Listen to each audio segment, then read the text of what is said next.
know, growing up isn't as fun as they make it seem when you're a little kid. When you're a little kid, full of ambition and passion, you feel like you can do anything in the world. You can be anything you want, you can do anything. Sadly, this isn't the case for most people. I mean, think about how many people there are in the world, and think about how many that you know. It's not a big number comparatively. And that's kind of surprisingly sad when you think about it for a good long while, which is what inspired me to make this video. Now, when I was like 10 to 14, all I did when I got off the school bus is sprint down to my man cave, which I personally thought was the coolest place ever at the time. Turns out it wasn't. Not my fault. Anyways, so I would sprint down, and I would turn on my laptop, go to YouTube, and watch all my favorite YouTubers all night long. There was something about their videos that gave me such enjoyment and laughter, and it felt like I had something to look forward to when I came home from school. It also felt like I knew the YouTubers I was watching on a personal level. They felt like my best friends. I knew everything about them. I knew what they did, what they liked, what they played, what their favorite games were. I was invested in their lives. But you know what? They don't even know I exist. So naturally, 12-year-old me thinks, hey, I could be like that. I don't want to have a typical ordinary life.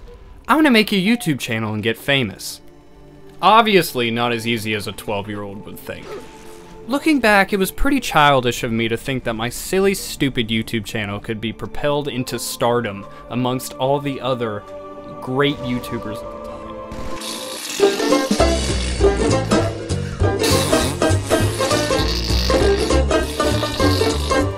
I wanted it so bad. I craved the fame. I wanted to be like the people I watched. I wanted to inspire the people that were watching me like I was inspired by who I was watching.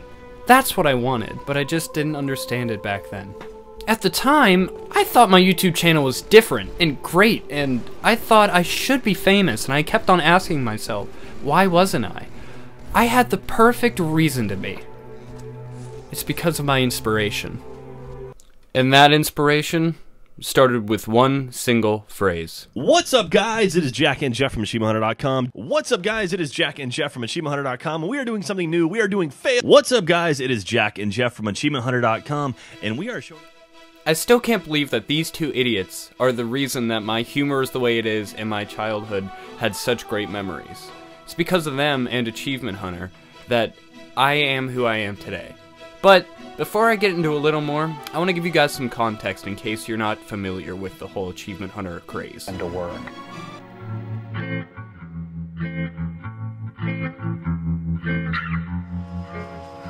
With you people. At the time we started the series, we thought we were the first people ever to do this. We thought we were such creative geniuses. We made 2 little 5-minute. No, they were about 2 minutes back then. About 2 minutes apiece. Yeah, 2 minutes each, and we put them on the web, and they were just funny little sketches that we wrote, and then we used Halo to animate them. I've always been a major fan of the Halo games. Ever since I was a little kid and played it on Thanksgiving with my cousin, I was hooked forever. So in 2010, when Bungie announced they were making their last Halo game, to be called Halo Reach, I was freaking out, man. I was fanboying. Oh my gosh, I remember the hype for that game. When Reach came out, I was 10. I couldn't afford the $60 to play the game. Even though I was so excited for it, I couldn't afford it. So I had the second best thing, YouTube videos. So one day, I became enthralled with the new Forge mode and how much it changed since Halo 3. And one fateful day, I typed into the YouTube search bar, Halo Reach Forge. The first video that popped up was Achievement Horse number 1 by Achievement Hunter. On the day that it released, I watched it, and I was immediately hooked. As I said before, it felt like I actually knew these people. What they liked, what they did, their hobbies, their gameplay styles, and their gameplay choices. I knew them all, for all 6 of these guys. That's Jack, Jeff, Ray, Ryan, Gavin, and Michael. Hey guys, future me here interjecting. I just wanted to clarify that I am talking about Achievement Hunter as it was from 2010 to early 2015. I want to take a minute and talk about each one of these individuals and how much I know about them just from watching their videos. First up, we have Jeffrey Laser Ramsey. formerly Jeff Fink, but he had changed it to his stepfather's last name at some point. He was in the Army for 4 years, and then after that, helped found Rooster Teeth and Achievement Hunter. He always loved Halo, and he always loved Peggle. He loved playing them with his wife and his daughter. And let's not forget, he has the most contagious laugh on the entire planet. Why are you doing this to me? Oh god. Same kind of stuff too, where it's just like, give me the sword. I want the sword. Oh, come on. That's great. Up next, Jack Patillo. He was a pretty quiet guy, and he helped start Achievement Hunter with Jeff, and he really loved Trials and Assassin's Creed, and he said numerous times how much he hated shooters. Ryan Haywood, the PC guy, hated Macs and hated consoles, but he played on them anyways because he had to. He was the second best gamer in the office, and he married his high school sweetheart. Michael Jones, a hot-headed kid from New Jersey who moved down to Austin, Texas to be a part of Achievement Hunter. He was a big fan of Banjo-Kazooie and Halo. And at Achievement Hunter, he met his future wife, Lindsay. And let's not forget how he made us die of laughter when he raged at basically every single video game. But I'll be getting into that in a couple minutes. Gavin David Free, my personal favorite at the time, but now looking back I can see just how much of a bumbling idiot he was, and how much of a douchebag he was to every other employee. Even though, I still think he is one of the funniest people I've ever met. He loved Halo, and he came over from Britain to work on Red vs. Blue, and then eventually got drafted into the Achievement Hunter office. Since then, he lived with Jeff because he couldn't afford housing because he was just on a work visa. The last one is Ray Narvaez Jr., the Call of Duty guy. The best dude that you could ever play against in a video game. He was literally good at everything, and he dominated every single versus, every single go, and every single Let's Play that they've ever had. Just as my favorite Achievement Hunter was Gavin, my best friend Alec, his favorite was Ray. And most of his humor and references are derived from things that Ray said back at the time. And we're still talking about it now. That's how much of an impact these guys had on us. It got to a point where we just enthralled ourselves and got into the language and the lives of all 6 of these guys to a point where it's all we did. Now, my friend group at the time, of course at lunch we'd always talk about video games, etc., like any normal people. But what dominated our conversations the most was just Achievement Hunter stuff, what new videos were coming out, or something funny that happened in the last one. If somebody missed one, they had to watch. We just made it an entire culture and a lifestyle, and we lived by that for years. And don't even get me started on all the references we had together. And nothing shows it more than this video clip from 8th grade with all my friends. X-Ray and Vev. Now we gotta yell. And Mogart. Yeah, shut up. All right, go. X-Ray and Vev. Motocop. Yay! I'm scared of everyone. Achievement Hunter 2014. Motocop. At the junior high school. And there's Bobby. He doesn't know who Achievement Hunter is. What? Yeah. There's Ray. There's Gavin, right? Me's Gavin. Mogart. No. Sort of. Mikey. Motocop. And laying down the law. And it's I'm Milo. Who are you? Nice to meet you. If that clip didn't show you the at-the-time impact they had on us, then nothing can. As you heard there, I called my friend Colton Ray, and he called me Gavin, and so we've been doing that ever since this time. Even now, I've seen him last week, and I still call him Ray, and he still calls me Gavin. I can't remember the last time I called him by his actual name. That's how influential they were to us.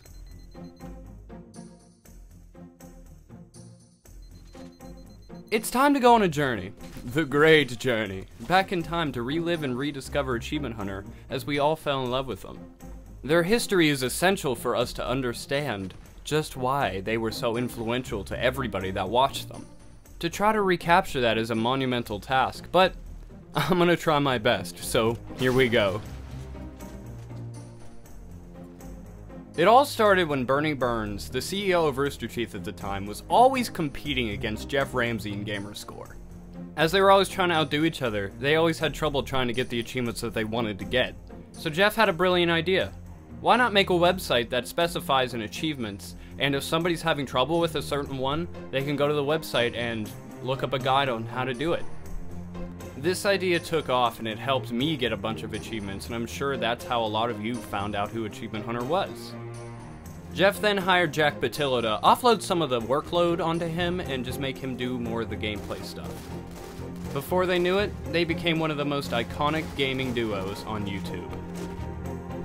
At this point, they had started Awu, which is their basic gaming news update for the week, and that happened every Monday. And don't worry, I know this picture wasn't from that time period, but there's none on Google Images, so this is what you're gonna get. But just remember, Awu was on Mondays, and I never watched it because I didn't care. This became the main format for them, for 2 whole years, until a certain Halo Reach came out in 2010, which, after that, changed the entire face of Achievement Hunter forever. And it started with a single video. What's up, guys? It is Jack and Jeff from AchievementHunter.com, and we are doing something new. We are doing Fails of the Week. Yeah, Get you're that? clever. Look at that. Week. Yeah. Volume 1. Here we go. So this is Raven2751. This is the video series that I think started what I like to call the second era of Achievement Hunter, where they didn't just focus on achievement guides anymore, but were actually doing gameplay stuff. And this was even proven more 12 weeks later when they started Achievement Horse, which was basically just Jack and Jeff versing each other in Halo, which is a super simple concept, but it really changed the way that they wanted to do videos. And then, something really important happened.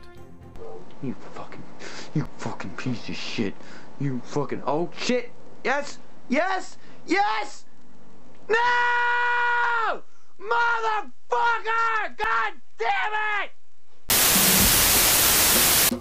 His name was Michael, and he was just mad he couldn't get that orb. But the way he reacted to it is what sent shockwaves through the internet. And then, Jack Patillo found the video, and loved it. He was dying of laughter, and then he showed Jeff. And then he had the great idea, hey Jeff, why don't we have this kid make videos for us, and we can make a new series out of it. Jeff loved the idea, and then Rage Quit was born. From Superman with love, you son of a bitch! You like this bridge? You're gonna be seeing a whole fucking lot of it. No, go! Alright, son of a bitch! Fuck you, Clifford, you fucking asshole! You suck. Fuck you, you suck! Don't put the fucking food next to the goddamn garbage bags! Yo, Luca, get the fuck off my shit! You ain't getting no fucking catnip for months, motherfucker! Get your ass back in the garage! I will move your litter box to the fucking street! That was a lot of fun nostalgia going through all those and compiling it all, and I hope you guys all got a good laugh from that like I did. Even after all this, they started a new series, Things to Do In, and it just started as random little things to do in different games, but they eventually grew to be almost as long as their Let's Plays. And I didn't want to forget it from this list, so here it is. They now had a set schedule. Awu had your gaming news on Monday, Friday had Fails of the Week, Wednesday had Achievement Horse and Things to Do In, and Rage Quit was every Thursday. At some point here, Gavin Free joined the main cast, but that's kind of a blurred line because he had made videos for them before, and then all of a sudden he just started appearing in all of them, so at some point he was inserted here. There are now 4 main Achievement Hunters, Jack, Jeff, Michael, and Gavin. But while all their new videos were super successful and they had a lot of fun making them, the original achievement guides had kind of fallen back a little bit. So they outsourced a lot of the work to community members. The most popular... What's up, guys? It's Brownman from AchievementHunter.com, and today I have the man, the myth, the legend, Jeffrey Ramsey, everybody. Hey, what's up, dude? How's it going? People loved Ray so much, and when Jeff noticed, he hired him right away. And so now, Ray was the 5th member of the Achievement Hunter team.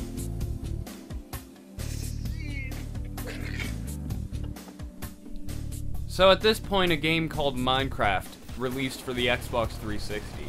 And then these 5 guys, they just wanted to do a simple Minecraft Let's Play. Come here, you piece of shit! You guys are idiots. Come here. Come here, you motherfucker. See you guys later. Is this Minecraft? Is this how it works? Where's fucking Turbo? Get out of the water! Numbnuts! Oh, I got an achievement. Okay. Hello, everyone, and welcome to our Minecraft Let's Play. I'm gonna fucking So far, kill Jeff Joe. has murdered Michael and stolen his map. It's true. I'm gonna hit someone with some wood. Woo, boop. I am coming for you. Capture the map. Hey, are we gonna make a... This idea for these 5 guys to play Minecraft was a simple and easy idea. But eventually, it spawned to over 300 episodes of Minecraft Let's Plays. But these Let's Plays weren't just them playing the game of Minecraft like you normally would. Jeff would make these sort of mini games that they would all compete in for this one single prize. The Tower of Pimps is what each member competed for each week, and whoever won the Let's Play won the Tower of Pimps. It was a simple concept, but it worked so well. I would argue, though, something even more iconic was the map they played on, Achievement City. Almost every single Let's Play or things to do in that they built was in this map, and they played it every week, and it kept on getting bigger and bigger and bigger. And people loved it so much that they even made merch out of it to show you where everything is. Jeff would sometimes even incorporate old Let's Plays into new ones and kind of give a fun twist on the old Let's Plays. I've talked a lot in this video about how me and my friends loved Achievement Hunter, and when Minecraft Let's Play started, we were excited as hell. We would go into Minecraft and made our own little world and remade all of our favorite Let's Plays from scratch to play them ourselves. We loved the ideas, so we wanted to do it ourselves. Last Man Standing, built it. Altar of Pimps, we made it too. Capture the Tower, Spleef, Hitlist, Thunderdome, you name it, we made it, dude. We remade all of our favorite stuff to play it for ourselves. They now had a new series to add to the calendar. Let's Play Minecraft was always on Fridays, and boy did we look forward to it. Now keep in mind, during this time period, they were uploading Let's Plays of other games too, but they were kind of more sporadic, and then when they were done, they were uploaded. There wasn't a specific day for a random video. This is why Gavin wanted to win a wrestling belt back from Michael that he won in a WWE game. He wanted to verse him in Halo for it, and so, with that versus, started the series, cleverly titled Versus. We're doing a new show called Versus, where we challenge each other to... With a Z in it. With a Z, not a Z. Don't be an asshole. Because we're extreme. Michael's had this wrestling belt for a while since we did the wrestling Let's Play. Yeah, And it's really irritating. I want to win it back, so I'm going to challenge Michael today in a one-on-one Let's Play. It's a Halo 1. We're going to do pistols on Hang 'em High. Of course we are. First 50. Now, while making this video, I thought I was going to try to explain the premise of Versus, but I figured I'll just let Jeff do it because he came up with it. So, yeah. So, what's going to happen is, you're going to challenge him. Me. And then the winner is now the office champ, right? Yeah. For now, we'll get the people's champ. For now, I'll come up with a better term. And then, what happens in Versus Episode 2? Versus Episode 2, we'll go in a circle like this. So next week will be, I guess, Ryan. That's where Ryan sits. And then Jack, and then Jeff, and then Ray. And so if Michael wins, Ryan challenges him, Ryan picks the game. If Gavin wins, Ryan challenges him, Gavin picks... Oh, no, wait, Ryan picks the game. The challenger always picks the game, and the challengee never knows what he's going to defend his title in until the moment they have to play. It's good to note that Ryan wasn't really moved into this office at this point, but within the next couple weeks he was, and with that he became the 6th and final member of this Achievement Hunter. And with Versus, it became the second show to air on Thursdays. Now, while all this was happening, they came up with an even newer show. Alright, I'm ready. Alright, this is the beginning, this is a moment in history. This is the beginning of our Smash New Hit series. Woo! You remember when we made Versus? Oh yeah. This is better than Versus. Better. Not that Versus is a bad show, Versus is still good. This is a new show that Gavin and I came up with called Go. Okay? Yeah. And what you're gonna do is I'm gonna, well, that might be part of it. I'm gonna give you guys a task to do in a video game. And then I'm gonna go, and you guys are gonna run to the wall or to your arcade or whatever, find a video game that you think you can do the task in, and then attempt to do it. And the first person who does it wins. Okay, everybody. I love how I have the closest. Ray has a bit of an advantage, I just realized. Also, he knows every video game in the world. Alright, your first task is simply do a barrel roll. Go! Is there anything better than this? This series would eventually grow to be my favorite one they've ever done, and it was always on Tuesdays, so now their calendar was filled up every weekday. Go ended up being a double-edged sword for me though. It was my favorite series, yet it was the last one that I actually got invested in and waited for to watch. After this, every series started to slowly die, and it met the end of this era of Achievement Hunter.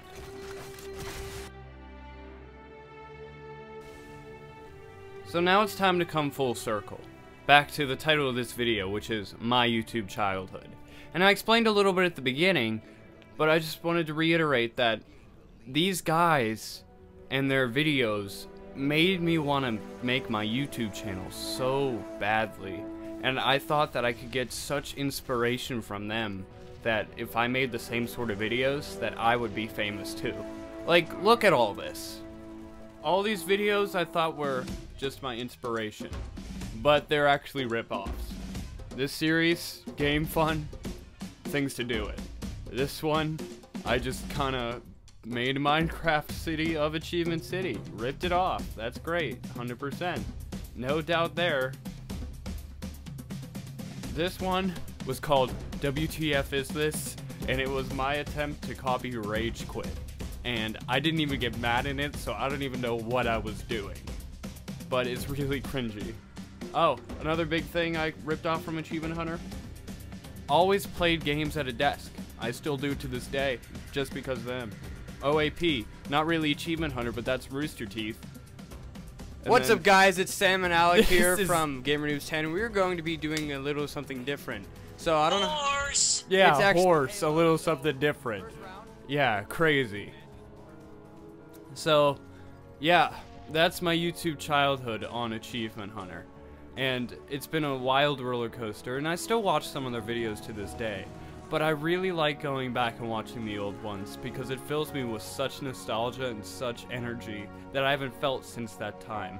It made me want to make this video and share with you guys my passion for these guys, and hopefully you guys got some nostalgia trips from this too. So, with that, I'll see you guys in the next video.